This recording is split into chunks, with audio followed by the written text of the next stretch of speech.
Hello दोस्तों। टिड्डी दल भारत के लिए जहां एक संकट बना हुआ है तो वहीं पूर्वी अफ्रीका में ये एक महामारी बन चुका है। इस टिड्डियों के कारण तो साफ साफ वहां आसमान भी नहीं दिख पाता है। अब वहां के किसानों के लिए ये टिड्डी दल का आक्रमण एक गंभीर समस्या से बढ़कर एक महामारी का रूप ले चुका है। अब वहां के लोगों को ऐसा लगने लगा है कि कहीं ये कुदरत का कहर तो नहीं। तो अब हम लोग ये जानने की कोशिश करते हैं कि क्या ये कुदरत का कहर है या फिर इसके पीछे है साइंस। पूर्वी अफ्रीका में सैकड़ों अरबों की संख्या में लोकस्ट अटैक हो रहे हैं। तो इसके कारण को हम लोग साइंस के माध्यम से समझने की कोशिश करते हैं।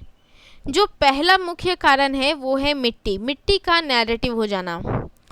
दोस्तों, टिड्डियों का दल जब झुंड में रहता है तो ये मुख्य रूप से अपने भोजन के लिए कार्बोहाइड्रेट पे डिपेंड करते हैं। अब साइंस के अनुसार जिस मिट्टी से लगातार ज़रूरत से ज़्यादा फसलें ली गई हैं, उनमें से नाइट्रोजन गायब हो चुका है, जिसकी वजह से उस मिट्टी में अब प्रोटीन भी नहीं है और इसलिए उस मिट्टी में अब कार्बोहाइड्रेट बहुलता वाली घास ज़्यादा पैदा होती है। और चूंकि टिड्डियों का दल जब झुंड में रहता है तो वो मुख्य रूप से किस पे डिपेंड करते हैं? कार्बोहाइड्रेट पे। तो ऐसी जगह पे आ जाना, ऐसे भूभाग में आ जाना जहाँ पे कार्बोहाइड्रेट की बहुलता बहुत ज़्यादा हो गई है, ये टिड्डियों को न्योता देने वाला बात है। दूसरा पॉइंट है पानी का नैरेटिव हो जाना। तो अफ्रीका में टिड्डियों की जो मौजूदा आतंक है, इसकी शुरुआत हो गई थी 2018 में ही। कैसे? जब उत्तरी हिंद और अरब सागर में 2018 में साइक्लोन आने की वजह से सऊदी अरब में मौसम में काफ़ी फेरबदल हो गया था और वहाँ बारिश के बाद रेगिस्तानी इलाकों में पानी भर गया था। अब वही रेगिस्तानी इलाका है जहाँ पे टिड्डियाँ पाई जाती थीं और मौसम में बदलाव आने के कारण वहाँ टिड्डियों का दल अचानक से बहुत बढ़ गया।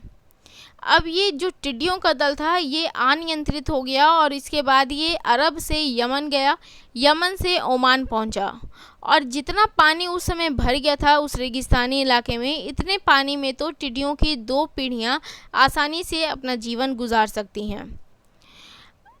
अब यहीं से 2019 से ये टिड्डियों का दल अफ्रीका को निशाना बनाने लगा और इसके पिछले वीडियो में मैंने आपको बताया था कि कैसे ये अफ्रीका से आगे बढ़ा और जाते जाते पाकिस्तान और फिर भारत पे टूट गया। लेकिन फ़िलहाल अभी हम लोग बात कर रहे हैं कि टिड्डियों का ये आक्रमण कैसे बढ़ा, इसके पीछे का साइंस क्या है या फिर ये कुदरत का कहर है, हम लोग इस पे डिस्कस कर रहे हैं। ठीक है, तो अब हम लोग जानते हैं कि ग्लोबल ढांचे का फेल कैसे हुआ। ग्लोबल ढांचे के फेल होने के कारण टिड्डियाँ का आक्रमण इतना कैसे बढ़ गया। पहले तो चक्रवात के चलते ओमान और यमन जैसे अविकसित इलाकों में टिड्डियों ने अपनी आबादी बढ़ा ली। इस इलाके में ना तो कोई सड़क है, ना कोई इंफ्रास्ट्रक्चर, ना कोई एफवी, कुछ भी नहीं है, सिर्फ बड़े बड़े रेत के टीले हैं। FAO के अनुसार मानव संसाधन और उपग्रहों के माध्यम से ये संस्था यानी कि FAO टिड्डियों के दलों के संकट पे लगातार निगरानी रख रही थी, लेकिन मॉनिटरिंग सिस्टम के खराब हो जाने के कारण ये जो निगरानी रखने वाला काम था ये नाकाम हो गया।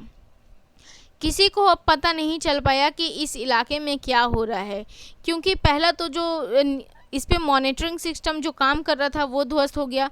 दूसरा, यमन और ओमान में सिर्फ रेत के बड़े बड़े टीले हैं, इसके अलावा कुछ भी नहीं है, ना कोई सड़क है, ना कोई इंफ्रास्ट्रक्चर है, ना कोई इंटरनेट की सुविधा है। तो कहीं से भी किसी के भी द्वारा ये पता नहीं लग पाया या FAO तक ये जानकारी नहीं मिल पाई कि उस समय की स्थिति वहाँ पे क्या बन रही थी। 2018 के अंत में जब ओमान के लोगों ने टिड्डियों का दल को देखा तो ये खबर FAO तक पहुंची। तब वहां अलर्ट की स्थिति कर दी गई, लेकिन तब तक बहुत देर हो चुकी थी और यहां से लोकस्ट के स्वार्म यानी कि जो टिड्डियों का दल था वो यमन से ईरान तक पहुंच चुका था। यमन पहुंचने के दौरान वहां भी बारिश हुई और यहां लोकस्ट के पनपने का अनुकूल वातावरण मिल गया, यानी कि रिप्रोडक्शन का अनुकूल वातावरण मिल गया। जैसा कि मैंने आपको पिछले वीडियो में बताया था कि जो टिड्डियों का जो रिप्रोडक्शन होता है वो मुख्य रूप से नमी वाले जगहों पे होता है। तो बारिश यमन में, ये लोग जब यमन पहुंचे वहाँ भी बारिश हो गई, तो यहाँ भी उन्हें अपने हिसाब से एक अनुकूल वातावरण मिल गया।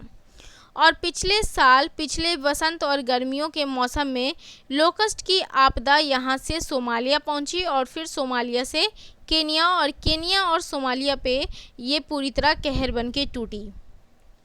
और अप्रैल मार्च के महीने में पूर्वी अफ्रीका में फिर से भारी बारिश हुई।